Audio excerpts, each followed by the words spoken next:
Well, welcome back to the One Big Thing podcast. I'm your host, Steve Campbell. Welcome in. If you've never been to the podcast before, this is an interview style show where I have the pleasure of interviewing people from all walks of life.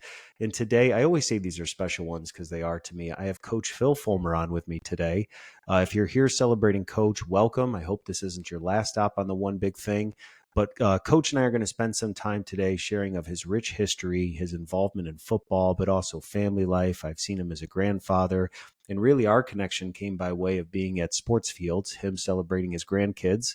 As you guys know, for me hosting this show, I got 4 kids that are 8 years old and younger. And so I'm on every ball field from football to basketball to everything you can think of. And Coach has always been there with me. So as I was thinking about who I could have on the show, I approached Coach one day and said, "Hey, you ever like coming on podcasts?" And he said, "Hey, let's do it." So for those that are here celebrating Coach Phil Fulmer, welcome. But for those that, are not from East Tennessee, if you're watching on YouTube today on our NQR media channel, you're going to see me in my orange and white celebrating the University of Tennessee, which is where Coach's background came from. But for Coach, for those that may not know you, obviously you have a rich history in college football. Do you want to give us a high-level overview of who you are? Sure. I guess right now I'm mostly a grandfather and husband, and enjoying that part of my life. But as you look back, I come from a small town in Middle Tennessee, Winchester, Tennessee. I look back and think of the people that were so important to me, starting in Winchester. Just almost our little bubble. That we're able to have a great mom and dad, wonderful people. They were really hardworking, like a lot of people. My dad had 2 jobs all of his life, and mom was a stay-at-home mom, but just a very strong Christian, loving family, and learned a lot about work ethic early on.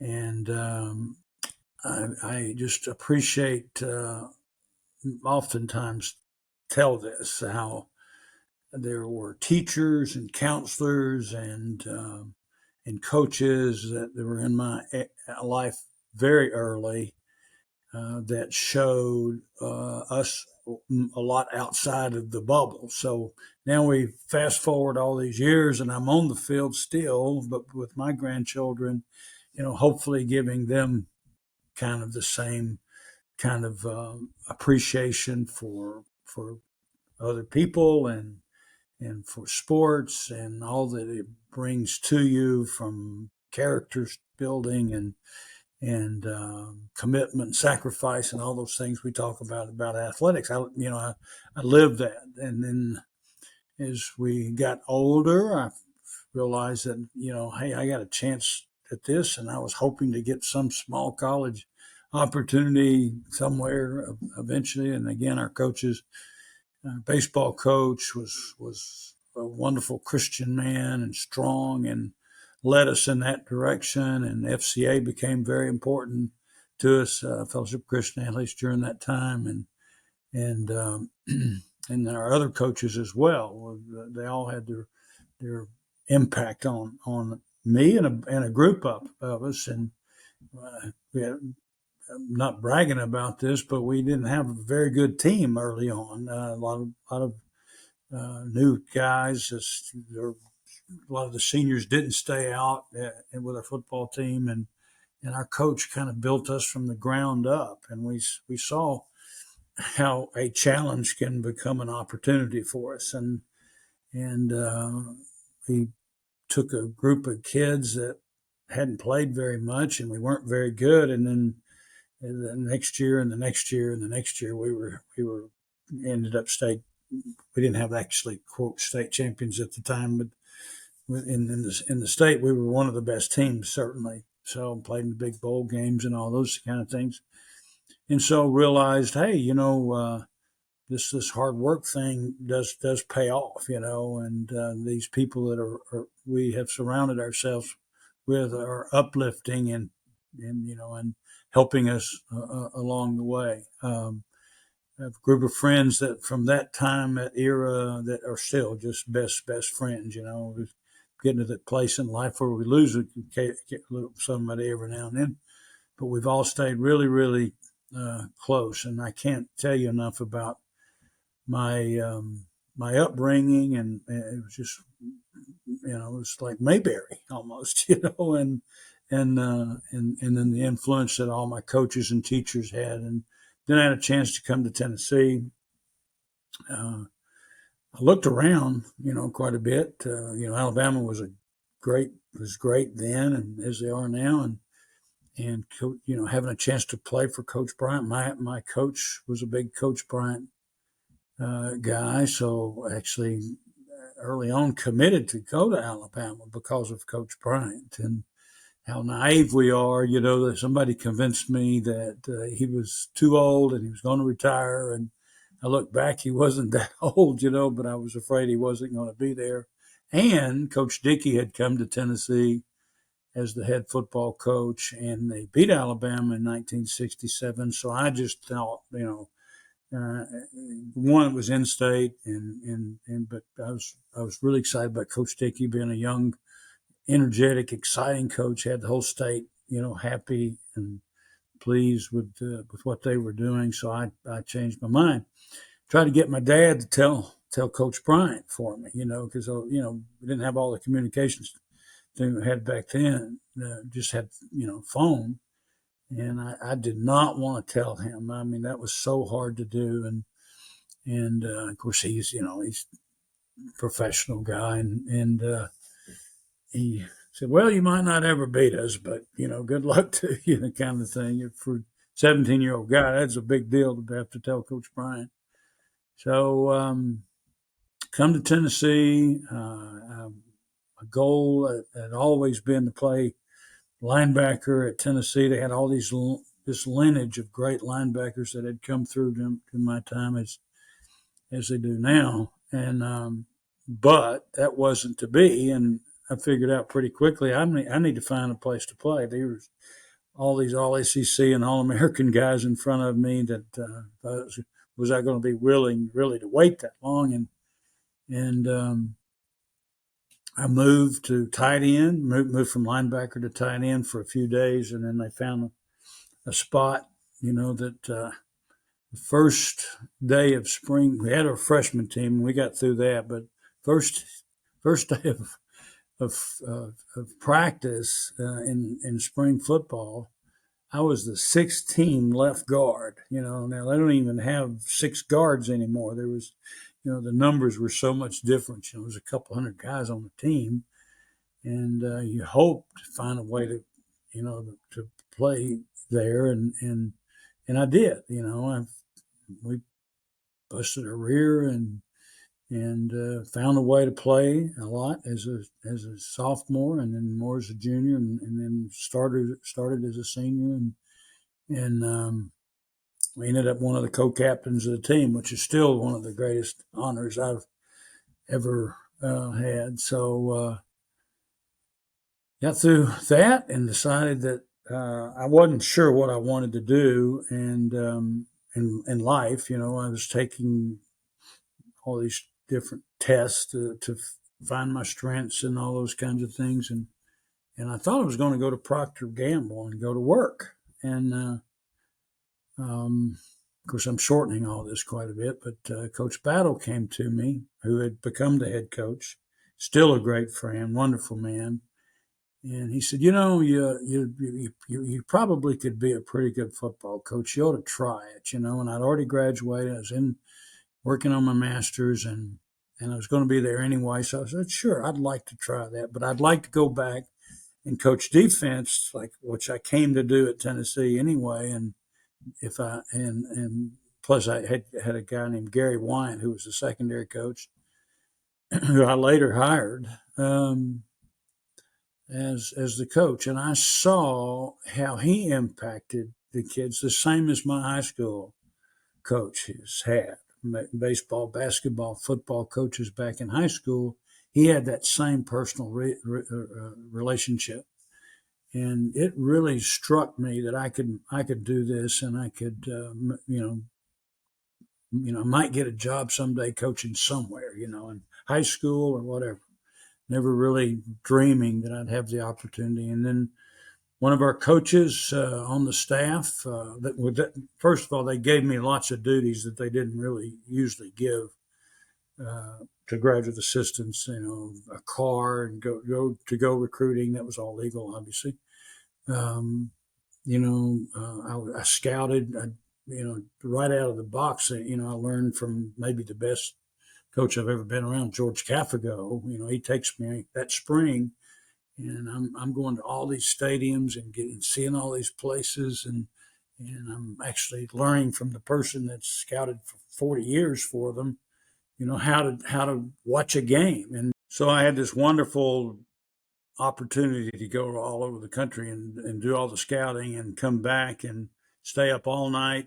The night I got the same night, come back, and then I had to present to the coaches what I saw in my scouting report. And to my pressure now, I was a young graduate assistant at 22 years old, having to basically help build the foundation for the next game plan. So. And then the technology was so much different. We had to splice all the film together, and so it's an all-night deal, and you start all over again. And I loved it. I loved every minute of it. And I had a chance to have a recruiting area that helped me get started professionally. And one of the coaches, Jim Wright, the offensive coordinator, got an opportunity to be the head coach at Wichita State University. And he came to me and said, well, actually, I was on the road going to Los Angeles, where the convention was, to maybe have a chance to meet some other coaches at other staffs and everything, and have a chance to to get a job.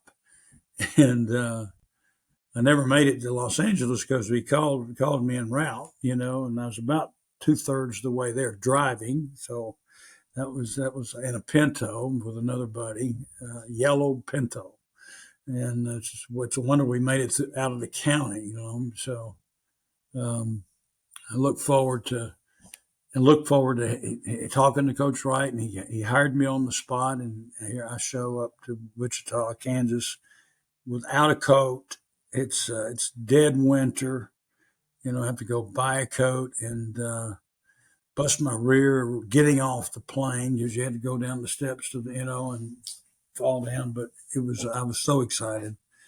And a couple of days later, I'm on the road recruiting for Wichita State, and I stayed there for 5 years. Great learning experience. We took a really bad team and turned it around, and well, fourth year we played for the conference, and then we had some issues, and I had the bad experience of everybody getting fired but me. They asked me to take care of the office and talk to the next coach, and I really didn't want to stay there, so I had a chance then to go back to Nashville to be an assistant coach at Vanderbilt. Again, a wonderful experience. George McIntyre was a strong Christian guy, and loved his kids. And again, I'm back to that relationship that I had in high school, with all these coaches. And now I'm one of the coaches, and still have friends from those staffs and those players there at Vanderbilt. Very fortunate. I was there 11 months, and then Coach Majors gave me a chance to come back to Tennessee. And, now I'm 28 and coming back to Tennessee, which was a real fortunate break for me to be able to do that. So then learned a lot. The first year, had 4 seniors and a junior. They had been well coached. And I tell the story. I did not realize how important it was to be recruiting your own players, because all of a sudden those 4 seniors were gone, and the junior was a senior, but he couldn't practice very much because he'd had so many injuries. So I had a lot of really young guys, and all of a sudden we weren't very good in the offensive line. In fact, we were bad for those guys. And head coaches on my rear end to make them better. And we're a bad looking group of guys, and young. All of them are young, and we laugh. we laugh about it now, how great, hard a time it was, but also a great time, because we took the challenge and like we got beat the first two games like 44-0 and 44-7. That's not acceptable at Tennessee at all. But now those kids started getting better, and they were growing and getting, we ended up winning 8 or 9 ball games and went to a bowl game. But then as they grew up, I had a bunch of men that were boys, and now they're men, and we built a pretty good legacy of offensive linemen out of those group. We had I can't remember, I think there was like maybe 19 guys in my uh, years of coaching the offensive line that played professionally, which is a lot. And we built um, a good cycle of kids coming in and working their way up and doing really well. And then I got the chance to be the coordinator. Well, actually, before that, I guess I was the assistant head coach, and then became the coordinator, and that was another goal later on. I had a chance to experience that, and had super guys around me, David Cutcliffe, and that whole staff of guys, really really fun, good coaches, and then later on had a chance to be the head coach at Tennessee. So took all those experiences for all those years, going back to my roots at Franklin County. Well, at Little League, really, because I had Little League coaches like we are right now, that were teaching us the basics, but also, hugging on us and supporting us and bragging on us and maybe correcting us when we needed to. And all these years later, you become the head coach at Tennessee, and we built the same culture there. We're family. We're going to support each other. Obviously, you've got different kinds of issues all the time because they're just young people growing up as well and come from families and, good and bad. And if we're going to do anything, we're going to help them grow from adolescence to manhood, and in the same token, we have to, win games to keep our jobs and compete for championships and all those things. And we were able to do that. The most special team, I get asked all the time, what is your favorite team? And that's a really impossible question to answer because there were dynamics around all of them that were really special. The national championship was great. All those wonderful years with Peyton as a quarterback and all those. I mean, we had so many guys going to professional football, and again, we're all still close, and we had a beautiful 98 celebration this past fall, and we had about 120 guys on the team, and there was 100 of them that came back, so it was a really, really special time. And then, life throws you curves sometime, and 58 years old, I don't have the job I had, before. And I said something then that I really still have to remind myself of, when things don't go well, you should not take poison and expect somebody else to die. So I was not going to be negative and ugly to, with school. Now I had a, good heart to hearts with some people that I wasn't very happy with, but that's business. But I love my university, and and I'm really excited about where we are now with the coaches and Coach Huppelston, a fabulous job. And I guess before all that, I had a chance to be the athletic director. My wife would tell me I really have failed at retirement, a couple of different times, because I like being busy, and I like, being able to also have time with my children and grandchildren and my wife and celebrate these years that we can celebrate. So after the athletic director thing, I'm back to being the assistant to the assistant Pee Wee baseball coach. Fun.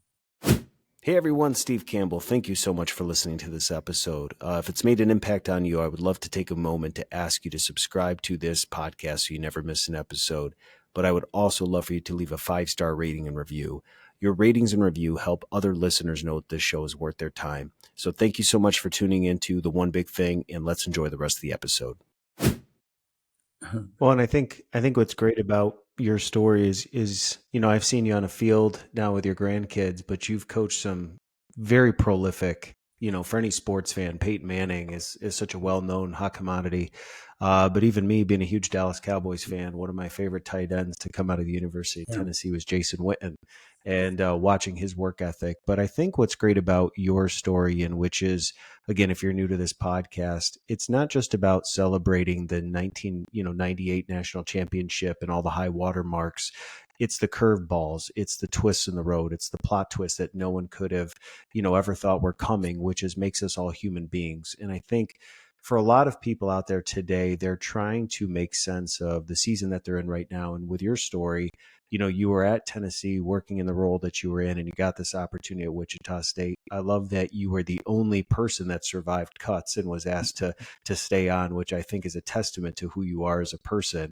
And even to have the ability to come back to Tennessee years later, it sounded like maybe a almost 9-10 year gap between when you were there before and when you came back, I think shows that you've probably done the right things. You've never burned bridges. You've been a person of integrity, and that's what created an open door for you to come back.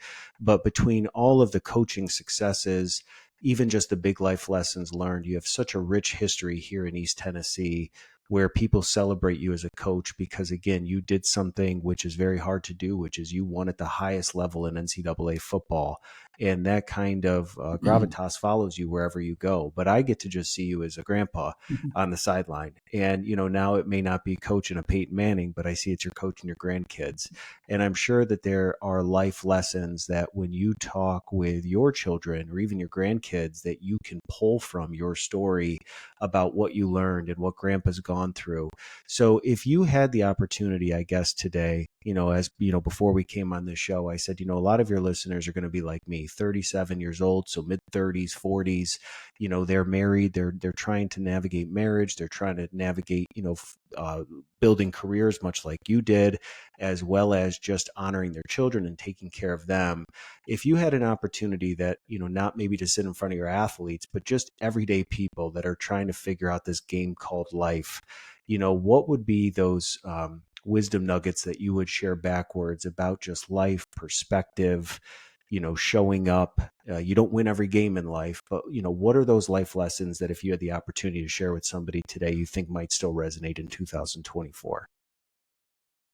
Well, it's a great question because a synopsis that we did, whatever, in 10 minutes, there's lots and lots of ups and downs, that go through that just, in an hour long podcast, you don't get to talk about. But the problem is how you look at your challenges. And I mentioned the national championship team that was so gifted. We probably had 3 teams, honestly, that were better than them that didn't quite make it there.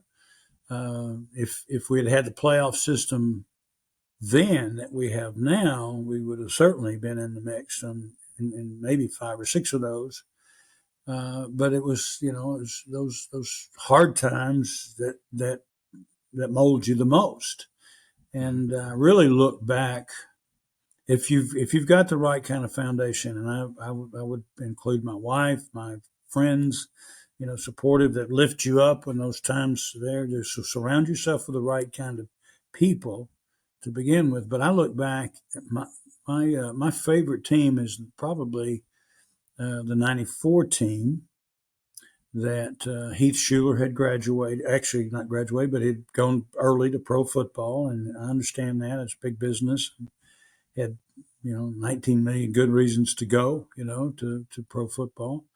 And a young man named Jerry Colquitt was going to be our starter. And it was really a challenge to figure out whether it was going to be Jerry or Heath or Jerry or Heath. And Heath won the job, and Jerry stayed. And he could have transferred anywhere he wanted to, but he was a Tennessee kid and talented, 6'4", 215, could make all the throws, and that team really bonded around Jerry. And you get off season, summer workouts, spring practice, leading into the season. I was so excited for Jerry to have this opportunity. And we were playing UCLA in the opener on national television in the Rose Bowl on a Thursday night. ESPN opened the season game. So young coach, young team. We're all headed to UCLA to play in front of the world, and they kick off to us. We take the kickoff and get out to the 25, 30-yard line, and we run an option play. And for 5 years, Jerry had waited to be our quarterback. And on the seventh play of the UCLA game, he tears his knee up. He can't play anymore. And we get to the sideline, we go, cry and do, and all that, hug on him, and I mean, I have to get back into the game. And Todd Helton's our backup quarterback, and Todd was a baseball player. He just went into the Hall of Fame and in baseball, and for the Colorado Rockies. Great young man, great competitor, But he and I both knew that his time was short because he was going to go play baseball about the fifth or sixth game of the season. He could go, and Peyton or Brandon Stewart would be our quarterback. But now he's in the game, got to try to help us win the game, and he brings us back, and we didn't win it, but we were very respectful, 26-24, and Todd did a great job. We beat Georgia the next week, lost to Florida the next week. And in the fourth game of the season, Todd Helton gets nicked a little bit, and all of a sudden he can't play.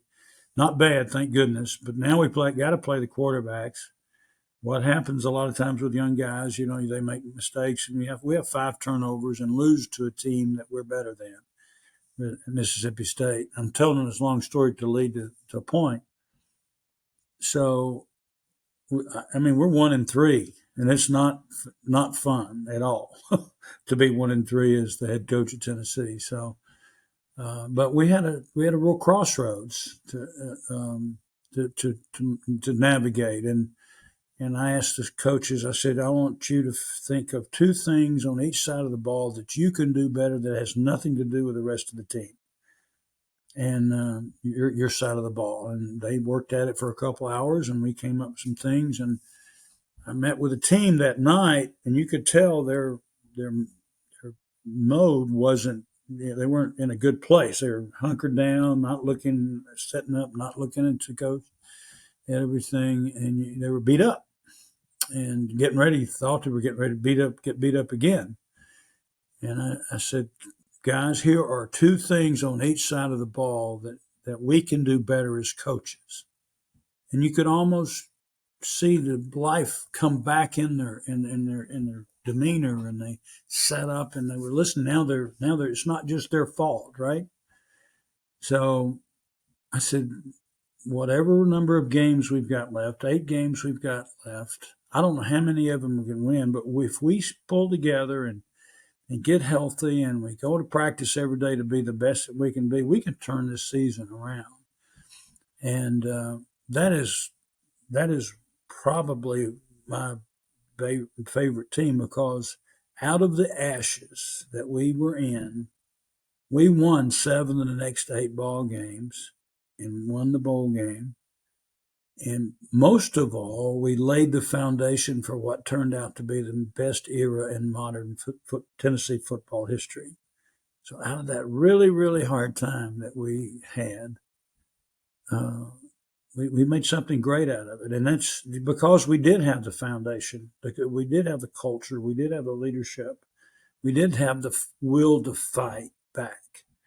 And, my grandchildren, my oldest, are starting to really realize, what life's all about. My grandchildren, 14, 15, 16. But the young ones are still just being molded, and they don't even care whether you're coach football or not. They just want to learn how to throw the ball or how to get down in the stance or it's that place in life that you're really changing them as they go because of how you treat them. So um, we're very blessed to have had the success that we've had. But if I can help one child that that needs support, that's I think that's my place in life right now. Let's pause to hear a word from our sponsor. This episode is brought to you by Ditch the Suits podcast. If you're looking to get the most from your money in life, Ditch the Suits has to be your go-to source. Your hosts, Travis Moss and Steve Campbell, they'll talk to you about financial planning topics that nobody in the financial services industry wants you to know about. They're going to expose news and media and headlines because there's no fluff and absolutely no sugarcoating. Just relevant topics that can empower you to get the most from your money in your life. Listen to Ditch the Suits today on all major podcast platforms. Yeah, and I wonder if coach, if it's kind of like with your kids, is it wrong as a coach to say you had a favorite team? Like, is that kind of like acknowledging you have a favorite child, like in a way, I tell But you, I think it's what you had talked about. It's probably the lessons learned that made the '94 absolutely, season special to you. And I absolutely, yeah. think It's the if lessons you learned. Yeah, and I think for a lot of us today, I think the hard part is we look at the high water marks of people's life because of social media and what's in the news, and you would assume that the '98 team was what everything was built around because that was a culmination of probably what started in 1994. And so I wonder if there's just people right now that are in a '94 season of life. They had every expectation of this, 2024 being their year, and maybe already so far the year has kind of like you talked about with your player, seven plays in, couple months into this thing, couple weeks into this thing, they're sidelined in a way that they never thought, or something has happened. You never know though how those challenges are going to be shaping the culture and the foundation for what's to come down the road. And I think if you probably look back on your life, probably the things that God allowed to happen to you that in the moment seemed very challenging were probably more shaping who you are as a person and revealing parts of your character than even maybe the championships did. And so, even for having the context for individuals today to know that just because things have happened that were beyond your control doesn't mean that it's all for naught or that there's a loss in it. It's more of just when setback happens, how can you collectively look at what's happening, regroup, come back together, bond together, acknowledge that this is going to be a challenge. And like you said, you went on to win, I think, 7 of 8 games and win a bowl game. So that's a huge testament. That doesn't just happen. That takes great coaching. And as a parent or a spouse, and many times as a parent, you are a coach. You're a coach to shaping the lives of young kids. And I think it's just hard sometimes when you are trying to navigate being the best parent you can and challenges come up, whether it be financially, physically, mentally, emotionally, that it can just wear you out. But I think it's, again, using your story. And that's why I love having guests from all walks of life. You can use a sports analogy or what happened in your life in football to be a metaphor for the fact that this could be your '94 season, but it's preparing you for a championship run. And so just don't throw that season out. Just try to learn from it. And so I know that we only have, here a little bit more time today, Coach. I know that you've been just an amazing kind of guest for perspective, sharing part of your story. Are there any other, life lessons that you think, again, if you had an opportunity to speak to a different kind of audience outside of the sports realm, that you think might help encourage maybe an individual or a family that is in maybe a challenging time right now? Yeah, having your priorities in order, and I look back at think mistakes that I made. Certainly, you get the fear of failure sometime that maybe takes you away from your family and doing more than when you really need to be probably helping them or them helping you, feel better about what you're trying to do. The time thing is really important. I would do a lot different if I had it to do over. because there were trips that I made that were maybe unnecessary or unneeded, or maybe I needed to be somewhere else at another time. So that's a balancing act. You have to do that. I will tell you, when I left UT, I was intent on getting a job. I wasn't sure where, as far as a head coaching job, another head coaching job. And I was in Nashville at the Opryland Hotel, talking as we had a national convention, and we had coaches everywhere. So that was a place to go meet people and talk to them about working for me. And I had 3 or 4 jobs kind of to look at. And my friend R.C. Slocum stopped me in the hallway and said, "Let's get a cup of coffee." And he said, "You've got all these beautiful grandchildren now, and you're in a place in life where you can really support life, enjoy life, and support your family." And we had been very blessed not to have to move. Usually in coaching, a lot of times you have to move up the corporate ladder. You had to move all over the country, and we didn't have to do that, fortunately. And he didn't either. He was at Texas A&M a long time, and I was at Tennessee for a long time. But he said something to me. He said he put 100 pennies on the table. He had a roll of pennies and broke it open and put 100 pennies on the table. And he said, "How old are you?" And I said, "Well, I'm 58. So he takes 58 pennies off the table. And he said, "Let's say you live to 85. So he takes 15 more pennies off the table." And I'm looking at that's not a lot of pennies. And he takes 5 more off the table. He says, if you live 85, those last 5 years won't be great anyway. So he takes 5 more pennies off the table.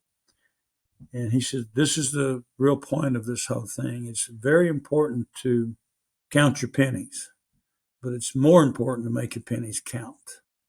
So the pennies are the years, and you got to make sure those years, those days, those hours that you're spending that are something that makes your pennies count.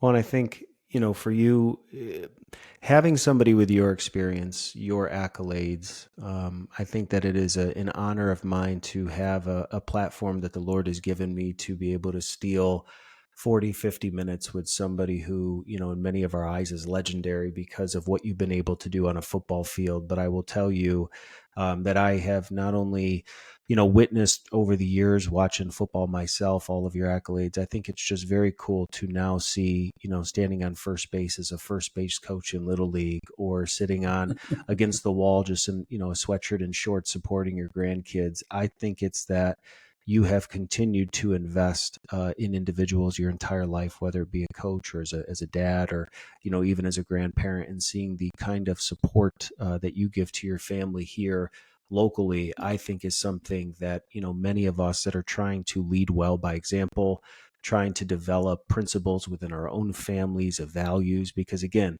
I talk about on the show all the time, I think being a young parent today is probably, every generation thinks that they have the most challenging generation, but I think that there are some real challenges facing my generation today, about what family is, what family stands for, how you should raise your kids, how you should, look at your marriage. And there's so many things that are coming against constantly younger people about what they should do and what's correct and what's wrong.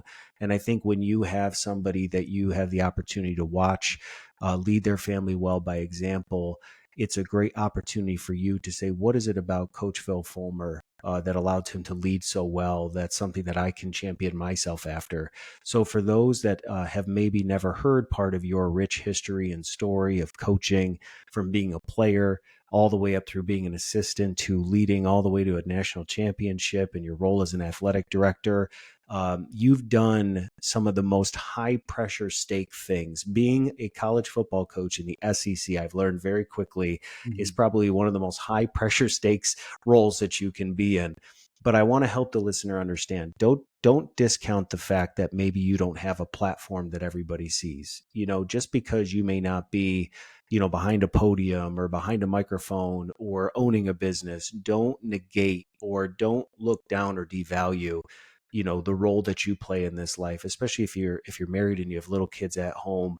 Make the best of your, I'm going to say, your 94 season, with whatever that looks like for you right now. Think about all those things in your life right now that maybe are a little bit broken, aren't exactly the way that you wish they were going. Maybe it's been those curveballs. What can you do with it?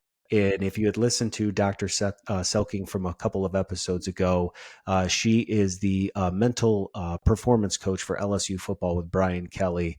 She's a very strong believer. And in her episode, she talked about so much that our thoughts can determine and affect our health and our mental ability, the things that we think about, the things that we say to ourselves, the narratives that we have. And so use Coach's story today to recognize that it's not always all about championships, but it's more about the things that lead to a championship run. And if there's anything that my listeners, I hope you can take away, is you never know when that run of wins, that run of championships is about to begin. It can happen today if you wanted to. So, Coach, I just appreciate you coming on this podcast. I appreciate you making yourself available. Okay. Again, you have made such an impact on the lives of people here in East Tennessee. And I hope that for those that have never had the chance to hear your story, that again, it's not the last stop here on the One Big Thing podcast. So again, thanks for And being I my and guest. I would encourage your listeners to think about those teachers, those coaches that are around our young people, and influencing them in a positive way, and appreciate what they're doing, because it sure made a difference in my life. Not that I didn't have a foundation at my home, but the impact that our teachers and our children, teachers and our counselors have on our children is very important.